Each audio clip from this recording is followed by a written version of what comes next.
Hello, नमस्ते प्यारे विद्यार्थियों और प्यारे दोस्तों। कैसे हैं आप सब? उम्मीद करता हूँ शानदार होंगे, बढ़िया होंगे, फर्स्ट क्लास होंगे। तो me and my two class की ओर से 5th सेमेस्टर में इस बार जो कन्फ्यूज़ेबल जो सिस्टम है, उसको वन बाय वन सॉल्यूशन करते हुए ये अनदर इम्पोर्टेंट आपको यहाँ पर बता रहा हूँ, क्योंकि देखो आप सभी ऑलरेडी जानते हैं कि 5th सेमेस्टर में इस बार आपको हर सब्जेक्ट में 2, 3, 4 या 5 ऑप्शंस भी दिए हैं कि इनमें से कोई भी एक आपको सिलेक्ट करना है।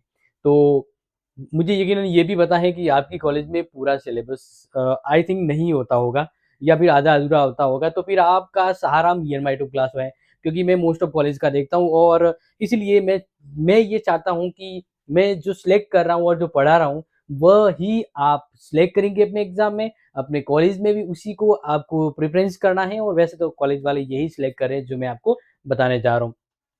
यानी सिंपल सी बात है, क्योंकि आप सभी को पता है लास्ट टाइम में me and my two class ही आपके झंडे गाड़ देता है। तो अगर आपने me and my two class से हट के अगर कोई सिलेबस ले लिया हिंदी का या और भी, तो वो दिक्कत हो जाएगी, क्योंकि आपको मैं वो क्लास दे नहीं पाऊँगा और आपके नंबर आई थिंक कम आ सकते हैं। तो आई होप सो आप यही कोशिश करें कि me and my two class जो सब्जेक्ट पढ़ा रहा है, जो सिलेबस पढ़ा रहा है, वह ही आप सिलेक्ट करेंगे। तो उम्मीद करता हूँ मैं जो सबके लिए करूँगा वो आपके लिए भी हो जाएगा।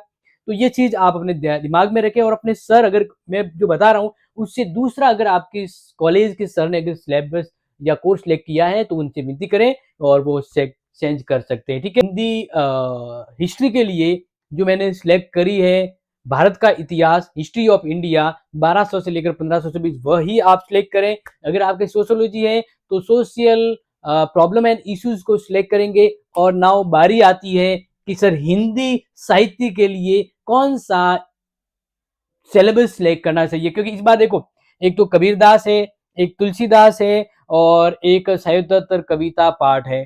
तो यहाँ पर साहित्योत्तर कविता पाठ में बहुत ज्यादा कवि है और शायद वो थोड़ा लंबा भी पढ़ सकता है, लेकिन कर सकते थे। और इसी तरह से तुलसीदास थोड़ा बड़ा है और उसको आप अनटचेबल यानी थोड़ा सा डिफरेंट लग सकता है। और एक जो है कबीरदास, ये कौन सा है? कबीरदास। तो अब आपको मैं ऑनेस्टली अगर कहूं और आपके लिए जो बेस्ट रहेगा वो कौन सा सिलेबस होगा, आई होप सो आपने उम्मीद कर लिया होगा, आपने जस्टिफाई कर लिया होगा। और मैं आपको बता देता हूं, क्योंकि इस बार हिंदी साहित्य में आपके लिए जो मैं पढ़ाने जा रहा हूं वो सिलेबस यहाँ पे बताऊंगा। इसके अलावा हटके मान लीजिए आपके कॉलेज वालों ने जबरदस्ती आपको कोई दूसरा दे दिया, तो इसका एक ही सहारा है, क्लास तो संभव नहीं है, लेकिन नोट्स आपको क्लासेस ऐप पर मिल जाएगा। तो बात करते हैं यहाँ पर आपको जो पढ़ाने जा रहा हूं वो है ये। अब देख लीजिए अच्छे से, क्योंकि सिलेबस ही आपको यहाँ पे बताने की कोशिश कर रहा हूँ फर्स्टली, ताकि आप इसको समझ पाए और कंफ्यूजन हो तो बता दें। कबीर क्या होगी? कबीर, यस। तो आप कबीर को ही सिलेक्ट करें, मैं ये आपसे दरखास्त करूंगा, क्योंकि मैं कबीर ही पढ़ाने वाला हूं। अगर यहाँ पर टोटल 5 यूनिट है, पहली यूनिट में है ना वो निर्गुण भक्ति की पृष्ठभूमि, विकास, कबीर का जीवन और युग, भक्ति आंदोलन का अखिल भारतीय स्वरूप, कबीर और कबीर का साहित्य, ज्ञान मार्ग की धारा में कबीर का स्थान। फिर दूसरा है कबीर की भक्ति भावना, कबीर की सामाजिक विचारधारा, कबीर का रहस्यवाद। और ध्यान रखना 100% ये रहस्यवाद आपके एग्जाम में आएगा। कबीर की प्रासंगिकता, कबीर की उलटबाजियां, कबीर का काव्य और कबीर की भाषा। तो देखिए कबीर की चयनित जो ग्रंथ है उसमें साकिया है और साकियों की अलग अलग सर्ग दिए हुए हैं जो हम पढ़ेंगे। इसके अंदर चयनित साकिया दी हुई आलोचना। फिर यूनिट 4 के अंतर्गत है शब्द साकिया पद। तो शब्द के अंदर पद के अंतर्गत आपको जो पढ़ना है वो टोटल 15 पद है जो आपको पढ़ना है व्याख्यात्मक रूप में और आलोचनात्मक रूप में। 5वीं यूनिट के अंतर्गत आपके रमेणी है, जो 12 पदी रमेणी है, जिसका संपूर्ण चयनित रमेणी और उसका आलोचनात्मक अध्ययन किया जाएगा। ठीक है ना। आज कबीर की पहली क्लास आज से ही शुरुआत है और इंट्रो करते हैं, शुरुआत करते हैं कबीर के परिचय के साथ। और अब रेगुलर लेना क्लास, क्योंकि टर्म टेस्ट आने वाले हैं और जब टर्म टेस्ट पूरा नहीं करोगे तब तक तो सर्दियां, शादियां, ब्याह और बीच में कुछ ना करोगे तो एग्जाम आ जाएंगे। और इस बार कंफ्यूजन होंगे स्टूडेंट ढेरों सारे कि सर कौन सा सिलेबस लें, तो गलती से भी गलती मत करना से, ठीक है ना। हाँ, पहले वो समझ लीजिए इसका पैटर्न। तो देखो आप सभी को पता है पेपर 2 खंडों में आता है। अ खंड के अंतर्गत 500 इकाई है, तो हर इकाई से 2-2 प्रश्न आएंगे और टोटल 10 प्रश्न 20 नंबर के आएंगे। फिर इकाई 1, 2, 3, 4 से विकल्प से व्याख्यात्मक प्रश्न आएंगे और 5 से एक टिप्पणी प्रश्न आएगा। फिर लास्ट में जो बड़े प्रश्न आएंगे 3 और बड़े में से आपको 5 में से 3 करने। तो ये तो आपका एग्जाम पैटर्न रहने वाला। चलो, तो अब यहाँ पर शुरुआत करते हैं कबीर के जीवन परिचय के साथ। तो देखिए, सबसे पहले हम कबीर के जीवन परिचय को समझने की कोशिश करेंगे, क्योंकि आज सीधा पीडीएफ पे लेके आ गया हूँ, क्योंकि मुझे लगा कि सिलेबस को कवर कराना है तो पीडीएफ के जरिए बेहतर रहेगा। तो देखिए, नमस्ते अशोक सिंह। देखो, परिचय। कबीर दास हिंदी साहित्य के भक्ति काल के महानतम संत कवि थे, जिन्होंने समाज में ना फैली हुई जो अंधविश्वास था, पाखंड, जातिवाद, धार्मिक भेदभाव, इसका कड़ा विरोध किया है। उनके काव्यों में सरलता, स्पष्टता और गहन दार्शनिक दिखाई देती है। इसी के साथ कबीर के विचारों में हिंदू मुस्लिम दोनों समाज को जगजोर देने वाली मानवता की नई दृष्टियां प्रस्तुत की गई है। और प्यारे विद्यार्थियों के सच में कहूं तो आपने ये कबीरदास को पहले भी पढ़ा हुआ है, भले 12th में हो या फर्स्ट ईयर के अंतर्गत हो, तो ये आपके काम करेगा। हाँ सर, एमडीएस का सिलेबस ऐसा ही होता है। तब तो कंटिन्यू पढ़िए। तो शुरुआत में इसका पृष्ठभूमि बता दी कि कबीरदास किस लिए फेमस है। अपने काव्यों के जरिए समाज सुधार का कार्य किया है, भेदभाव और आडंबर को खत्म करने का काम किया है, और सबसे बेहतर हिंदू मुस्लिम दोनों के लिए वो एक यूनिट मिसाल बनते हैं। इस तरह से बात करते हैं इनके जीवन परिचय को लेकर। कबीर का जन्म और बाल्यकाल की तो नोट कर लीजिएगा, क्योंकि पहली क्लास शुभारंभ है। तो देखिए, कबीरदास के जन्म के विषय में मतभेद है, क्योंकि इसमें स्पष्टीकरण नहीं मिल पाता है। अलग अलग मत देते हैं। अधिकतर विद्वानों के अनुसार उसका जन्म जो है वो 1398 ईस्वी काशी वाराणसी में हुआ। इस पर काफी विद्वान है ना, वो एक मत है। क्या है? एक मत। थर्ड से एंड में होंगे। देखो, अब किंवदंती का मतलब हो गया था कि लोगों के द्वारा सुनी सुनाई बातें, कहावतों के अनुसार वे एक विधवा ब्राह्मणी के गर्भ से उत्पन्न हुए थे। विधवा ब्राह्मणी के गर्भ से हुए थे, तो लोक कहते हैं ना, लोकासार की वजह से उन्होंने क्या किया।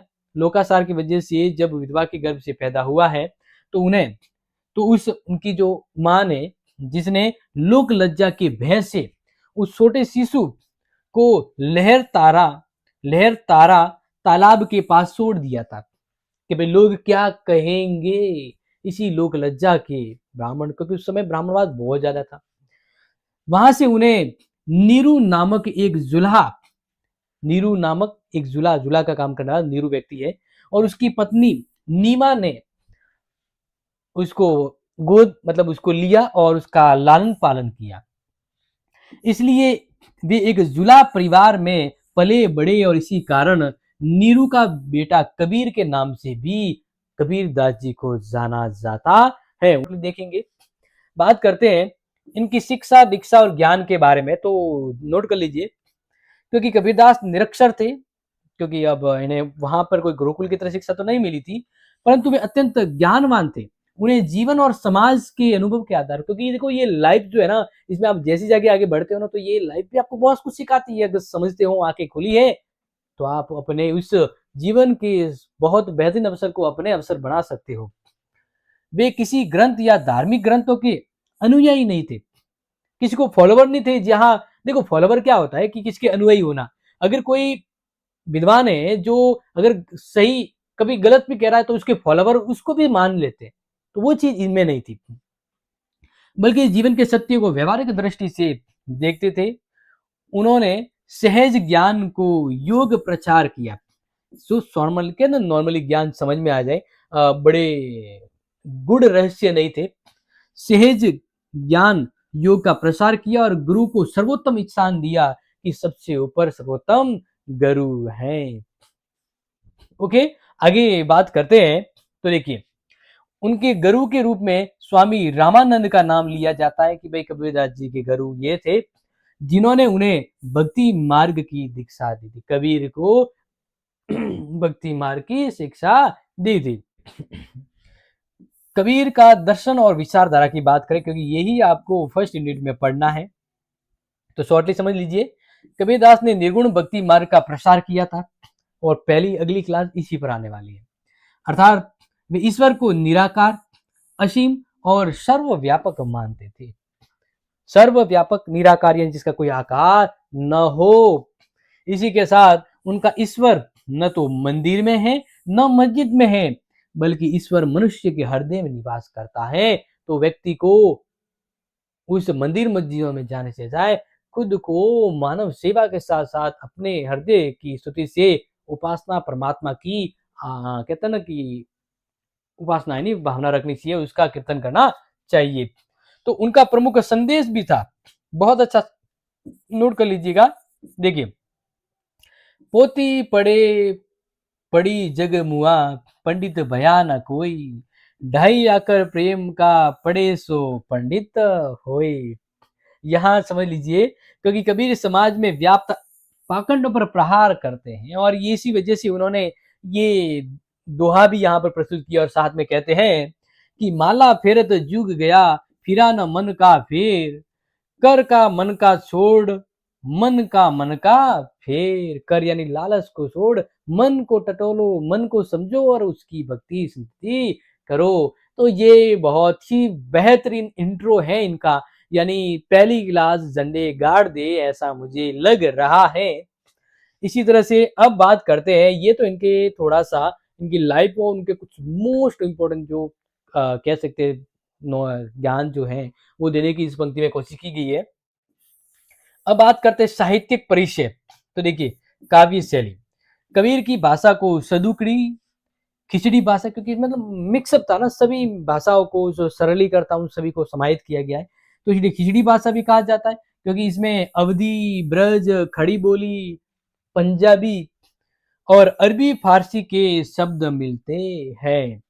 उनकी भाषा मतलब उनकी जो शैली है वो लोकोक्ति है, यानी लोगों के अनुकूल जो भाषा थी उन्हीं को मिश्रित भाषा में उन्होंने अपनी वाणी, शब्द हैं, रचनाएं जो लिखी है, इसलिए लोगोपूर्ण, संक्षिप्त और प्रभावशाली बनी थी ताकि लोगों तक ये पॉपुलर हो जाए। आगे बात करें, नमस्ते Nitesh, I am good also you are. Kabir की रचनाओं की बात करें तो ये आपके मोस्ट है और यही हम पढ़ेंगे, यही हम पढ़ने वाले हैं। क्या पढ़ने वाले हैं? साखी, जीवन दर्शन पर आधारित दोहे हैं। नोट कर लीजिएगा शॉर्ट एंड ब्रीफ में कि साखी टोटल 3 है इनके प्रमुख। तो साखी में क्या है? तो साखी जो है ना वो जीवन दर्शन पर आधारित दोहे हैं और शब्द जो है वो भक्ति और रहस्यवादी भावनाओं से युक्त पद है उसमें।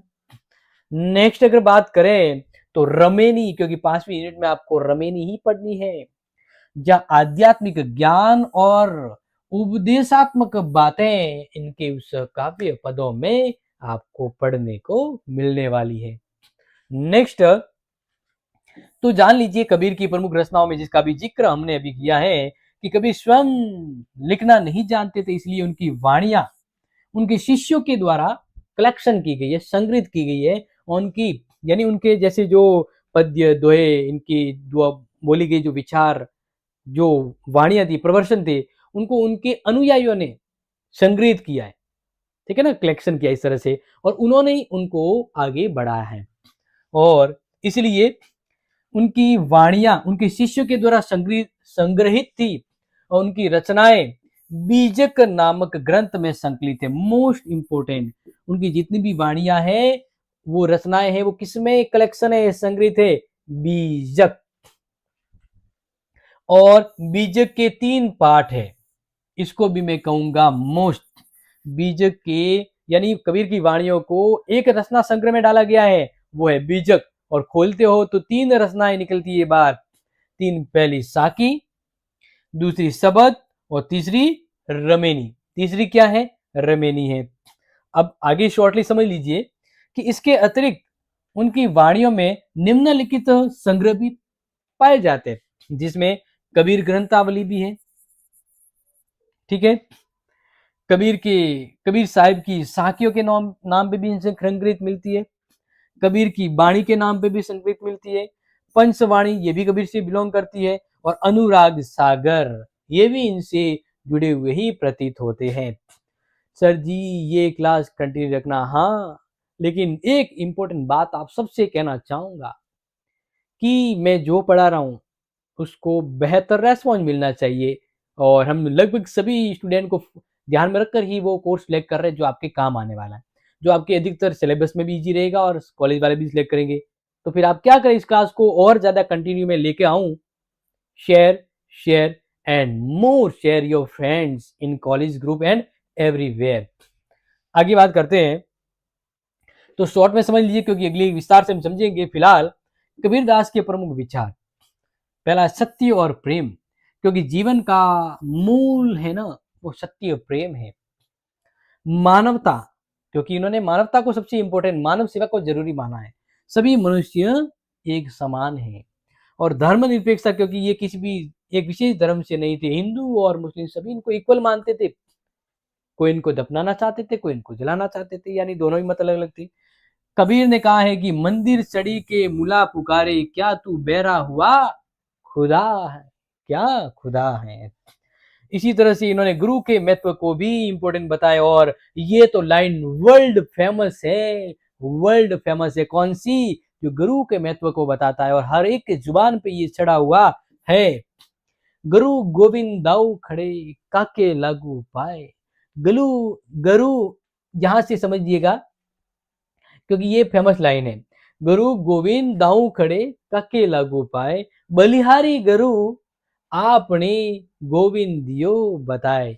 यानी गुरु ही है जो ज्ञान बता रहा है, और गुरु ही है जो ये कह रहा है कि ये भगवान है, इसकी आराधना करनी चाहिए। गुरु ही है जो आपको राह दिखाने वाला है, यानी एक लाइट और एक प्रकाश। क्योंकि आपको लक्ष्य तक पहुंचना है, तो लक्ष्य बड़ा हो उससे जरूरी है कि उसे लक्ष्य तक पहुंचाने वाला जरूरी है। तो लक्ष्य तक पहुंचाने वाला जरूरी है, वो प्रकाश जरूरी है, वो गुरु जरूरी है। तो भगवान से भी बड़ा गुरु को बताया है। और इस तरह के इस विद्वान को पढ़ना इसी वजह से है। मैं कबीर को क्यों पढ़ा रहा हूं, उसकी वजह भी यही है। आई होप सो ये आपको अच्छे से समझ में आ चुका होगा। नेक्स्ट एक कर्मवाद, क्रम पर बल दिया। आज के समय स्टूडेंट पता नहीं क्या है, रिजल्ट चाहिए, मेरा ये क्यों नहीं हो रहा है, मैं ये बेस्ट क्यों नहीं कर रहा हूँ, मेरी डेस्टिनी में ये क्या है, सब प्रॉब्लम मेरे ही साथ आ रही है। कर्म कीजिए, सब चीजें इजी गोइंग हो जाती है। बस बिलीव कीजिए अपने कर्म पर। तो इसलिए कर्मवाद, वे केवल पूजा पाठ नहीं बल्कि कर्म पर सच्ची साधना करते थे। और यही वजह है इस टॉपिक को पढ़ाने की। आगे बात करते हैं, तो लास्ट इनकी फाइनली की बात करें तो कबीरदास का जो निधन है वो 1518 मगहर यूपी में हुआ था। किंवदंती यह है कि उनकी मृत्यु के बाद हिंदू और मुस्लिम अनुयायियों में विवाद हुआ था, जो भी मैंने डिस्कशन किया था। क्योंकि जब चादर हटाई गई तो वहां फूलों की ढेर मिली। मतलब ये हुआ कि मुसलमान कहते थे हम इनको दफनाएंगे, हिंदू कहते हैं हम इसको जलाएंगे। कहाँ खड़े को कह रहे थे? जहां कबीर की मतलब मृत्यु हो चुकी थी और वो उनका शव वही था, उनके ऊपर कपड़ा ढका हुआ था। उस समय ये नहीं पता था कि कौन से धर्म से संबंधित, तो मत विवाद हो गया। मुस्लिम कहने लगे हमको दफनाने जाएंगे, जबकि हिंदू कहने लगे जलाने जाएंगे। तो विवाद विवाद में जो कबीर की बॉडी पर जो चद्दर थी वो हट गई। जैसे हट गई तो देखा कि वहां पे तो कबीर की बॉडी नहीं, फूल है। क्या है? फूल है। तो फिर हिंदू और मुस्लिम दोनों ने उस फूल को अपने अपने हिस्से के लिए और उनको अपने हिस्से से वो अंतिम सभा तक पहुंचा दिए। तो इस तरह से वहां फूलों की ढेर मिली। दोनों समुदाय ने फूल बांट लिए, हिंदुओं ने जला दिया और मुसलमानों ने दफना दिया। और ये उनकी एकता की शिक्षा का प्रतीक है। आगे बात करें फाइनली निष्कर्ष, तो देखिए कबीरदास एक ऐसे कवि थे जिन्होंने भक्ति, ज्ञान और समाज सुधार को एक साथ जोड़ा। एक सोशलाइजेशन इंपॉर्टेंट जो फैक्टर है वो यहाँ नजर आता है। सोशल थिंकर भी बात करूं तो कबीरदास कहे तो कम नहीं है। उनकी भाषा वाणी आज भी मानवता, समानता और सत्य का संदेश देती है। वे केवल कवि नहीं है बल्कि संत, समाज सुधारक, जो भी मैंने बात करी, संत भी थे, समाज सुधारक भी थे और विचारक भी थे। एंड द लास्ट फाइनल बात और इंपॉर्टेंट पद समझ लीजिए, कबीर सोई पीर है जो जाने पर पीर, जो पर पीर न जाने सो कापीर है बेपीर। तो इस तरह से प्यारे विद्यार्थियों, हमारी आर से हिंदी का the best and the more best syllabus आपको बता दिया है। कबीर। ओके, तो यहाँ पर समझ रहे हैं निर्गुण पृष्ठभूमि, यानी निर्गुण पृष्ठभूमि बात करेंगे। निर्गुण भक्ति एक्चुअल में है, तो मैं पूरा लिखवा देता हूँ, निर्गुण भक्ति की पृष्ठभूमि, निर्गुण भक्ति की पृष्ठभूमि। ओके, तो ये हम समझेंगे और आप अच्छे से नोट डाउन कर लीजिएगा, क्योंकि ये आपके एग्जाम के लिए इंपॉर्टेंट होने वाला है। हिंदी साहित्य के मध्यकाल में, यानी मिडल एज की अगर बात करें, मध्यकाल में भक्ति आंदोलन एक महत्वपूर्ण है ना, भक्ति आंदोलन एक महत्वपूर्ण साहित्यिक और धार्मिक आंदोलन था। साहित्यिक एवं धार्मिक आंदोलन था। और ये आपको हम हिंदी साहित्य के इतिहास को पढ़ाए थे, तब आपने अच्छे से नोट किया होगा। सर कंफ्यूज नहीं, ऐसे ही आंसर दिया, चलो बढ़िया है। ओके, तो देखिए भक्ति काल की जब हमने आपको पढ़ाया था शुरुआत में, उसमें भी हमने आपको बताया था कि ये आंदोलन दो धाराओं में विभाजित था।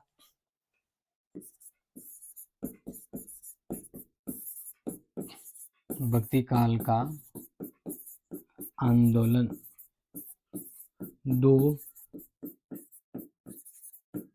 धाराओं में विभाजित था। अब ये दो धाराएं कौन सी थी, ये तो आप ऑलरेडी जानते हैं कौन कौन सी थी।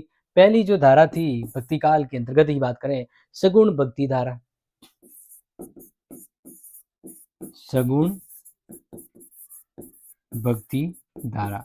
और इसके अंतर्गत हमने ये भी आपको नोटेट करवाया था, क्योंकि राम और कृष्ण भक्ति परंपरा रही है, ये आप नोट कर लीजिए। लेकिन इसके अंतर्गत फिर दूसरी जो आती है, यहाँ पर दूसरा इंपॉर्टेंट बताएं तो वह निर्गुण भक्ति धारा।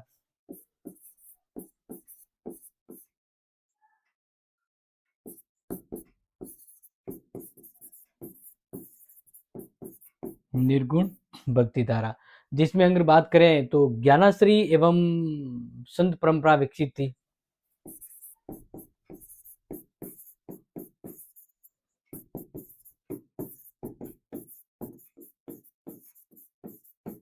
संत परंपरा, इसमें बात करें कृष्ण एवं राम भक्ति परंपरा। ओके, तो ये तो अब तक तो आपने पढ़ा होगा, आपको पता होगा। हाँ, तो अब इसमें समझिए कि जहाँ तक तो आपने ऑलरेडी पिछला पढ़ा होगा, क्योंकि मैं कनेक्ट कर रहा हूँ टॉपिक को। तो निर्गुण भक्ति धारा की अगर प्रमुख में कवियों की बात करूँ कि भाई कौन कौन से कवि हुए उसमें, निर्गुण भक्ति धारा के प्रमुख कवियों में, प्रमुख अगर मैं कवियों में बात कर रहा हूँ, तो सबसे पहला नाम आता है जिसको हम पढ़ रहे हैं, कबीर। दूसरा नानक, यानी वो गुरु नानक अपने क्रिश्चियन, अपने सिख धर्म से संबंधित। इसी के अलावा दादू है, रैदास है, दादू दयाल, रैदास। नेक्स्ट देखो, ये निर्गुण भक्ति के अंतर्गत आता है और इनका नाम सर्वोपरि है। इनमें कबीर इस परंपरा के है ना, इनमें कबीर निर्गुण जो ये भक्ति धारा है, निर्गुण इस परंपरा जिसकी हम बात कर रहे हैं, और मोस्ट इंपोर्टेंट अपना जो यही वाला पढ़ना है, तो निर्गुण भक्ति परंपरा के प्रमुख और प्रभावशाली कवि माने जाते हैं कि प्रमुख एवं प्रभावशाली कवि माने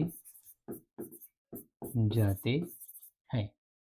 चलो आगे बता रहे सर, ये रैदास कौन है? मीरा जी के गुरुजी है ना, याद नहीं है? प्रेमाश्री में कौन कौन से कवि आते हैं? देखो ज्ञानाश्री और प्रेमा, हाँ कौन कौन से आते हैं, बिल्कुल। इसका मतलब आपको हिंदी साहित्य का इतिहास आप भूल गए हो क्या? ये तो बहुत गलत हो गया, जल्द भूल गए आपने। हमने आपको पूरा टॉपिक करवा दिया। वैसे कोई नहीं, अगर आपको हिंदी साहित्य का इतिहास अगर वापस पढ़ना हो ना, तो फर्स्ट सेमेस्टर को मैं पढ़ा रहा हूँ 6:30 बजे वाली क्लास, आप वो भी नोट कर सकते हैं। चलो तो बात करते हैं निर्गुण भक्ति की पृष्ठभूमि, और यहीं से अपना टॉपिक शुरू होता है।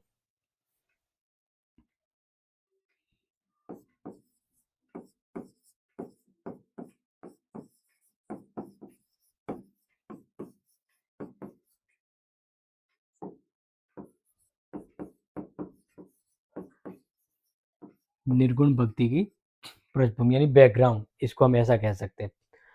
आप इसमें देखो समझने की कोशिश कीजिएगा कि निर्गुण भक्ति की शुरुआत क्यों हुई, मतलब ऐसा क्या बैकग्राउंड था। पृष्ठभूमि का मतलब होता है बैकग्राउंड।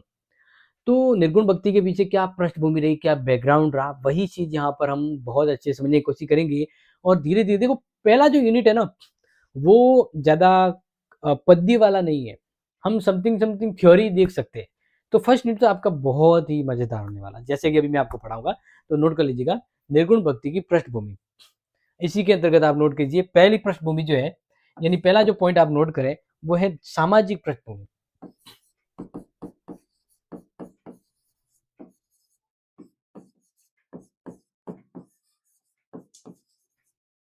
सामाजिक पृष्ठभूमि यानी सोशल बैकग्राउंड कह सकते हैं। तो नोट कीजिए कि देखिए, मध्यकालीन भारत का जो समाज है ना, अगर आप देखें तो मतलब बहुत सारी चीजों में डिवाइडेड था। जैसे धार्मिक अंधविश्वास देख लीजिए, रीति रिवाज, जाति पाति देख लीजिए, कर्मकांड या आडंबर। तो उस समय मध्यकाल में समाज है ना, वो काफी चीजों में बढ़ चुका था।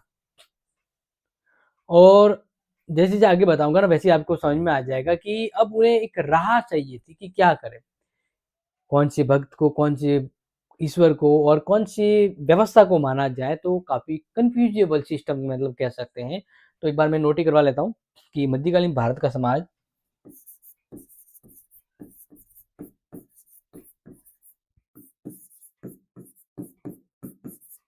भारत का समाज अनेक धार्मिक, अनेक धार्मिक अंधविश्वासों, अनेक धार्मिक अंधविश्वासों, या हम बात करें जाति पाति,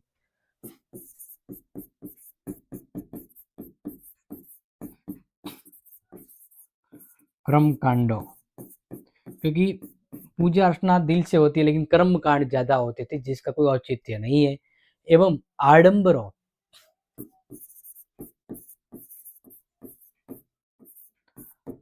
ये जो आडंबर है ना, जिसको बाह्य आडंबर कह सकते हैं, आडंबरों तथा सामाजिक भेदभाव में बटा हुआ था।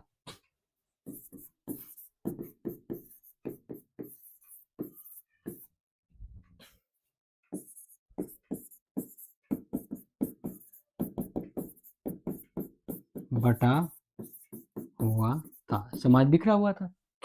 क्या हुआ था? बिखरा हुआ था। तो जहां पर टोटली अगर मैं नोट करवाऊं, तो हिंदू समाज में ब्राह्मणवाद का प्रभाव था।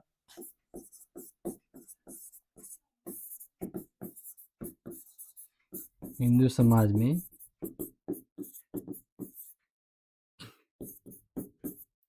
ब्राह्मणवाद का प्रभाव था, और उनका वर्चस्व होने की वजह से धर्म में भी विभिन्न प्रकार के मत मतांतर या रीति रिवाज या आडंबर हैं जो फैल चुके थे। दूसरी ओर, दूसरा यहाँ पर नोट लग रहे, तो जैसे मुसलमान समाज में, मुसलमान समाज में क्या था, मुल्ला मौलवियों का कट्टरपन बढ़ चुका था।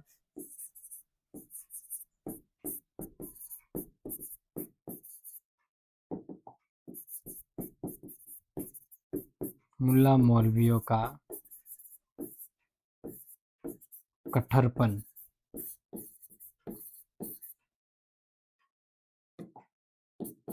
बढ़ चुका था। यानी दोनों तरह से धर्म ऑलरेडी, धर्म में भी विभाजित था, धर्म धर्म के अंदर भी विभाजित था, क्योंकि हिंदू धर्म में ब्राह्मणवाद का प्रभाव था, तो मुसलमानों में मुल्ला मौलवियों का जो कट्टरपन बढ़ चुका था और वो अपने धर्म के लेकर विभिन्न प्रकार के मत मतांतर दे रहे थे। तो काफी सिस्टम है ना, समाज का देखो या धर्म का देख लो, काफी तरह से विभाजित था। इसी के तहत अगर मैं आपको बताऊं तो जनता इन सब के बीच है ना कि भाई ईश्वर को माने या ईश्वर किस ईश्वर को माने, और ईश्वर को माना है तो खोज का करे।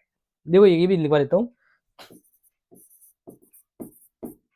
जनता जो कंफ्यूज है, मेरे कहते कंफ्यूज हो चुकी थी, जनता इन सब में हम ये कह सकते हैं कि इन सब में सच्चे ईश्वर, सच्चे ईश्वर की प्राप्ति को लेकर हो तो वो भटक रही थी, खोज में भटक रही थी कि भाई सच्चा ईश्वर कहाँ है और कौन है। ये चीजें आपको यहाँ पर डेफिनेटली समझनी चाहिए। दूसरी ओर यहाँ पर अगर मैं बात करूं तो इस तरह की स्थिति जैसे अभी मैंने बताई, इस सामाजिक स्थिति की वजह से कुछ बेहतर करना था, तो फिर संतों का जन्म हुआ। इसी सामाजिक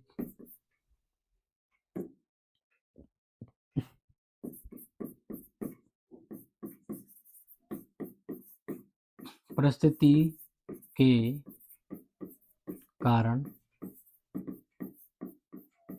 संतों का जन्म हुआ। किसका जन्म हुआ प्यारे विद्यार्थियों? संतों का जन्म हुआ, जिन्होंने बाह्य पूजा, जिन्होंने बाह्य पूजा व जो आडंबर थे, आडंबरों का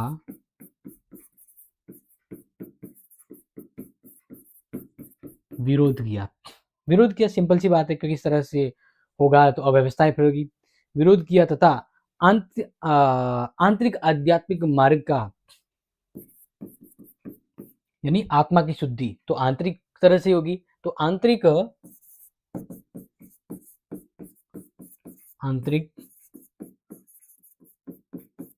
आध्यात्मिकता, आंतरिक आध्यात्मिकता मार्ग अपनाया, का मार्ग अपनाया। और ये जो आंतरिक मार्ग अपनाया ना, यही वो धारा है जो निर्गुण भक्ति की है। तो यही मार्ग निर्गुण भक्ति कहलाता है।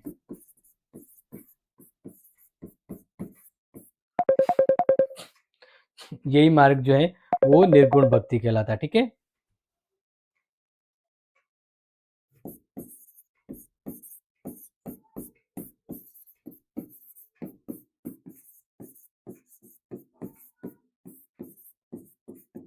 क्लियर, समझ में आ रहा है?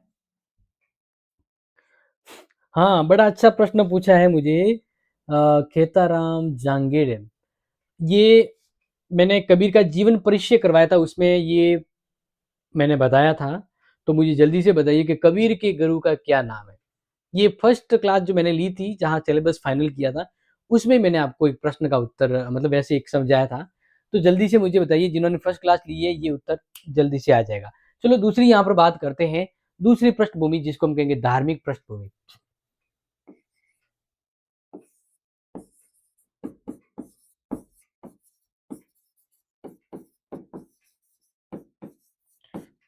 अब सामाजिक तो समाज का स्थिति देख ली, अब धार्मिकता की बात करेंगे। तो इसके अंदर नोट कर लीजिएगा, निर्गुण भक्ति पर दो धाराओं का प्रभाव पड़ा। दो धाराएं अब कौन कौन सी थी तो वो हम यहाँ पर बात करें तो सबसे पहली जो धारा थी इसके अंतर्गत, जिसको मैंने शुरुआत में बताया था, ज्ञान मार्ग, ज्ञान मार्गी, ज्ञान मार्ग। दूसरा नाम इसको अगर हम दें तो अद्वैत वेदांत,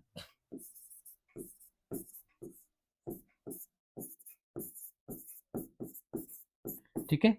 यस, थोड़ा सा इसमें लिखवा देता हूँ, अद्वैत वेदांत। इसका मतलब क्या है तो नोट कर लीजिएगा। जैसे आदि गुरु जो है शंकराचार्य, आदि शंकराचार्य, ओके, आदि गुरु शंकराचार्य की अद्वैत दर्शन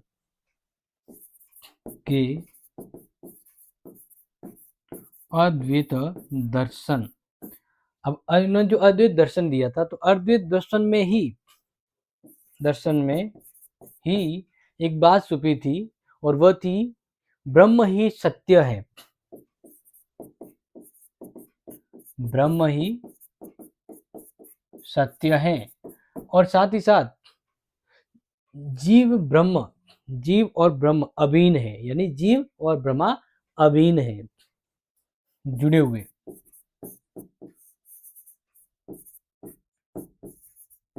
अभिन्न है, अभिन्न यानी जुड़े हुए, अभिन्न है। और इस तरह से ये बात इस किसमें कहा गया, ज्ञान मार्गी के अंतर्गत कहा गया। और देखा जाए तो ये विचार मिलता है, का विचार मिलता है। इसी तरह से आगे, ये तो मैंने आपको बता दिया ज्ञान मार्ग।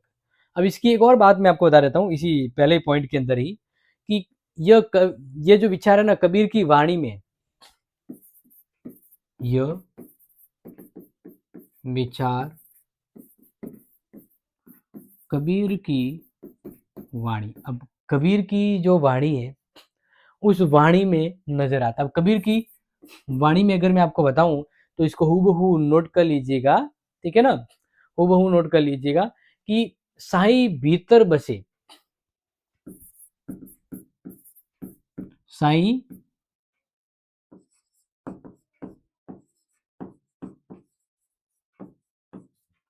भीतर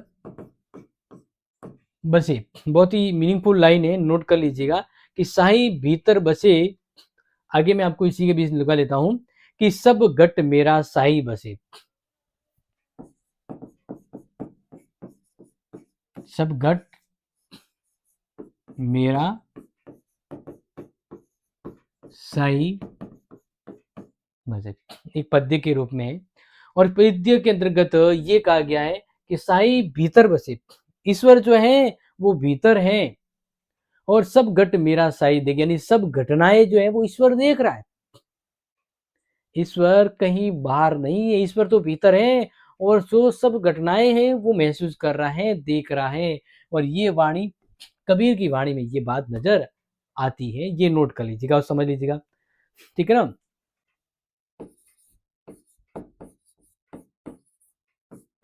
इस्लाम का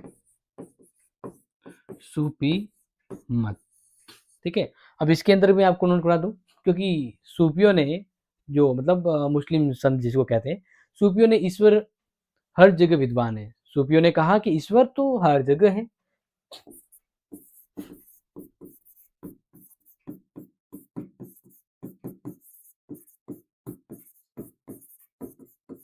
ईश्वर हर जगह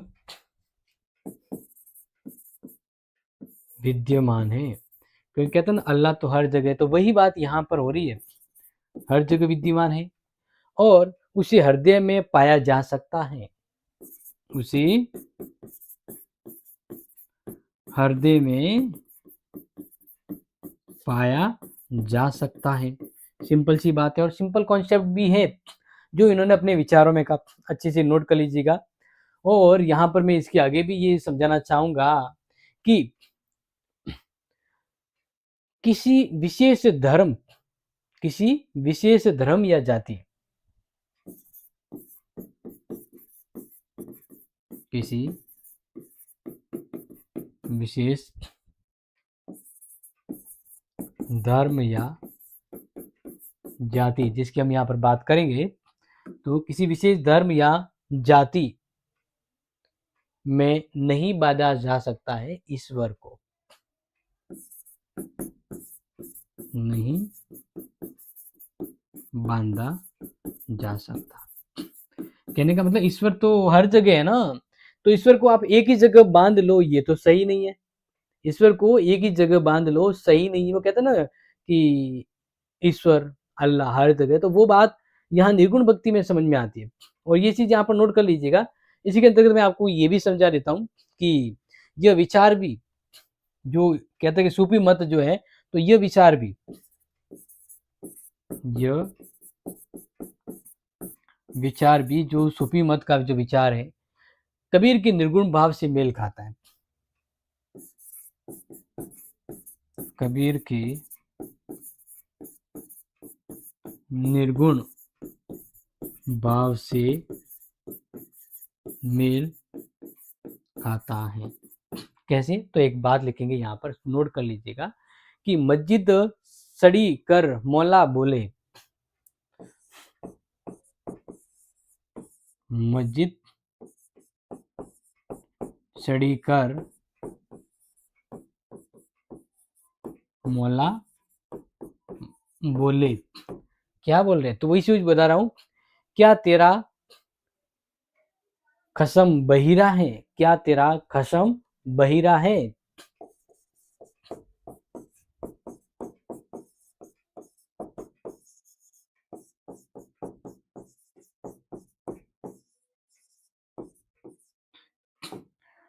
तो ये बात यहां से आप समझने की कोशिश कीजिएगा, ओके।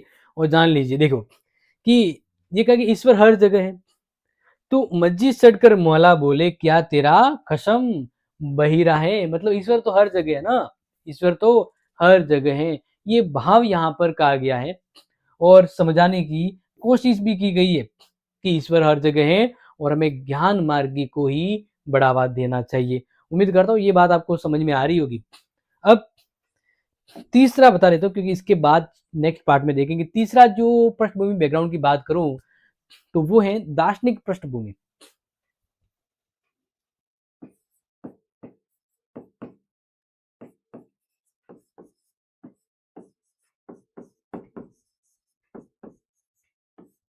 इसका आधार अद्वैत वेदांत है।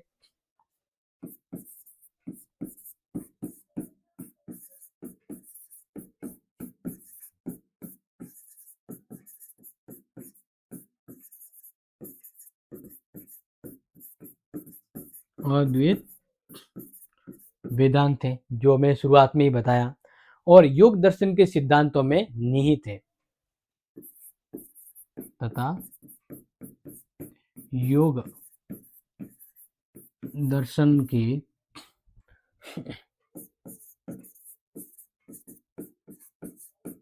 सिद्धांतों में निहित है। तो इस तरह से यहाँ पर बात करें, जैसे कि आपको मैं समझा रहा हूँ, तो इसको भी नोट कर लीजिएगा, क्योंकि निहित, तो आगे जो चीज कि भाई इस दार्शनिक पृष्ठभूमि के अंतर्गत, तो इसका मतलब इन्होंने स्पष्ट किया है कि भाई निर्गुण का अर्थ क्या है। निर्गुण का अर्थ, तो दार्शनिक प्रवृत्ति में निर्गुण का अर्थ कहा गया है कि जिसका कोई रूप रंग आकार, जिसका कोई रूप रंग या आकार, कोई एक निश्चित, कहते हैं ना कि आकार नहीं, आकार नहीं, जो निराकार और निर्विकार है, जो निराकार व निर्विकार है, जिसमें किसी प्रकार का कोई विकार नहीं, एवं अनंत और सर्वव्यापक है। अनंत तथा ईश्वर जो है ना, वो सर्वव्यापक है। ये बात यहाँ पर सेंस हो रही है। तो ये बात ये निर्गुण के बारे में ये जो थ्योरी है ना, वो दार्शनिक पृष्ठभूमि की है और ये कबीर के अंदर नजर आती है। तो बात करें कबीर ने राम को नाम रूप से राम को नाम कि भाई राम है, तो कबीर ने राम को नाम रूप से निराकार ब्रह्म माना है।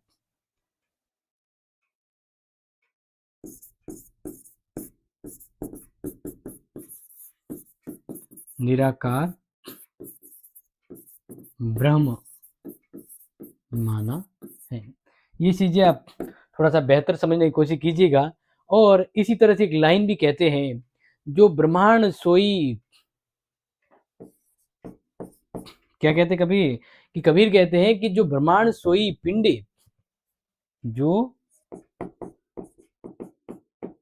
ब्रह्मांड सोई पिंडी, इसी तरह से दूसरी पहली के अंदर कहते हैं कि जो खोजे सो पावे, जो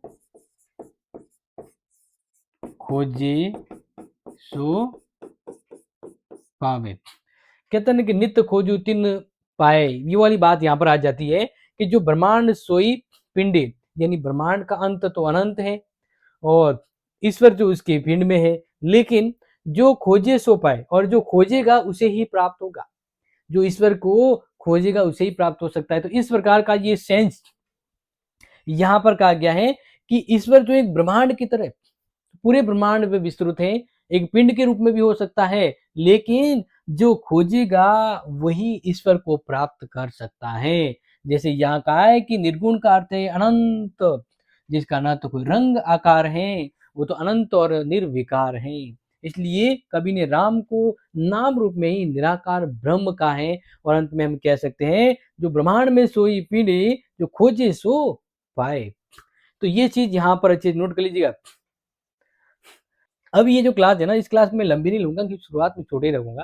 तो जैसे कि हम आज ये क्लास शुरू की थी कबीर दास जी के संबंध में निर्गुण भक्ति की पृष्ठभूमि, कि निर्गुण की ये शुरुआत और निर्गुण के रूप में कबीर जुड़े हैं, इसकी पृष्ठभूमि क्या रही है, तो वो पृष्ठभूमि ही हम पढ़ रहे हैं। तो आज हमने मोस्टली 3 पॉइंट को क्लियर किया है। तो अगली आने वाली क्लास में इस चैप्टर को हम कंप्लीट करेंगे। तो उम्मीद करता हूँ ये क्लास शुरू हुई है ना, तो ज़्यादा से ज़्यादा स्टूडेंट को कहें कनेक्ट करें, ताकि ये क्लास लंबी ले सकूँ। तो फिलहाल मैं आप सभी से विदा लेता हूँ, और हाँ, अगली इंपॉर्टेंट क्लास में हम आपसे वापस से रिकनेक्ट होंगे। तब तक के लिए take care and share this video. जय हिंद, जय भारत।